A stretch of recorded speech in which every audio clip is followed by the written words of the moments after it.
Voici donc la minute Carnot-C avec Ludovic Kunzer en visioconférence et son beau-père, c'est bien juste, Oui. Jean-Pierre Kunzer, qui vont nous parler du domaine Saint-Sébaste.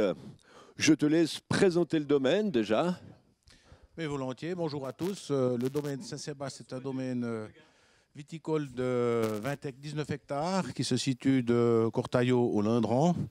On a passé en biodynamie en 2012, la moitié du domaine, et 2013, la totalité. Et puis, depuis lors, on est fort content d'être parti dans cette nouvelle façon de travailler. Ça nous donne énormément de satisfaction. Et on se réjouit que les gens viennent sensibles à cette nouvelle façon de cultiver la vigne. Merci Jean-Pierre. Alors, je te passe la parole. Ludovic, tu te présentes. Ça se passe. Bonjour à tous, c'est Elodie Kinser et à côté de moi c'est mon beau-frère et pas mon frère, Ludovic Kinser. Bonjour à tous. Et on est la troisième génération à reprendre le domaine Saint-Sébaste. Alors moi je suis œnologue et je m'occupe de tout ce qui est production à la vigne et je collabore à la cave avec notre caviste Loïc et mon père. Et mon beau-frère, lui, il s'occupe de tout ce qui est vente et marketing. Mon grand en 1992 et maintenant ça sera bientôt notre tour. Et comme l'a dit Jean-Pierre juste avant, effectivement, le domaine 19 hectares, on a 22 parcelles qui s'étendent de Cortaillot au Landron. Alors, ça peut être avantageux comme désavantageux, mais les avantages, c'est les suivants, c'est qu'on a une diversité du terroir qui se ressent aussi dans nos vins. Et on a aussi l'avantage qu'en cas de météo qui ne serait pas favorable, de la grêle ou des choses comme ça, on peut étendre et limiter les risques. Après, c'est clair qu'il faut, ma foi, se balader en tracteur un peu plus loin. Ça peut des fois être contraignant, mais avec une bonne organisation, il n'y a pas de souci. Au niveau des cépages, chez nous, contrairement à d'autres régions, c'est le Pinot Noir qui est principal. Et ensuite, on a des chasselas, Pinot Gris, le Chardonnay, Sauvignon, et pour finir, la Gewürztraminer. C'est vrai que, comme mon père l'a dit, c'est depuis 2012 qu'on est en biodynamie. Moi, quand mon père a commencé la biodynamie, j'étais à Changin. Puis c'est vrai que je me suis dit, mais je l'ai pris un peu pour un fou quand il m'a dit qu'il allait se lancer là-dedans, parce que ça demandait beaucoup plus de travail, beaucoup plus de stress. Puis je me suis dit, comment est-ce qu'allaient devenir nos vins?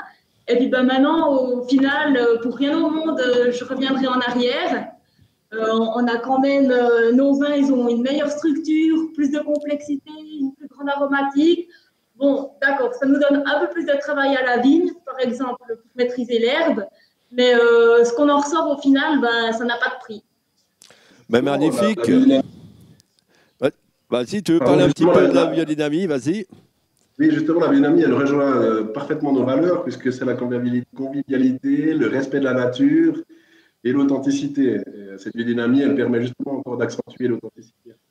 Et avec tout ça, ça nous amène des vins de caractère qui ont des belles longueurs en bouche, beaucoup de fraîcheur, de la finesse et de la complexité. Et justement, pour aller dans le vif du sujet, on vous propose une petite dégustation en live. Alors, un Sauvignon réserve que Elodie va vous présenter.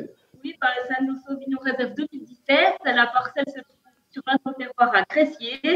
Nous cueillons, il est cueilli manuellement, d'ailleurs comme tout le reste de notre domaine. Il est pressé en grappe entière pour favoriser, pour avoir un peu plus de complexité. Et ensuite, il est élevé en fût de chêne une année afin d'apporter un peu plus de volume. Puis, il est mis en bouteille et on le met en vente 8 mois après seulement. Ben, magnifique, santé cette équipe. Alors, je vous remercie. Je vous remercie beaucoup. Santé au canton de Neuchâtel aussi, à tout le monde. Et merci pour votre magnifique travail. On va reprendre un petit mot avec Jean-Pierre qui est sur le plateau. Prenez soin de vous. Prenez soin de vous, santé, merci. Merci, ciao. Alors, Jean-Pierre. Oui. Ils ont présenté tout le domaine, la totale, les vins, leur plaisir de faire ta fille qui était à Changin, qui se disait il est complètement cinglé, puis maintenant, elle on est super contente. Tu n'as pas pu entendre tout ça, malheureusement, avec les retours.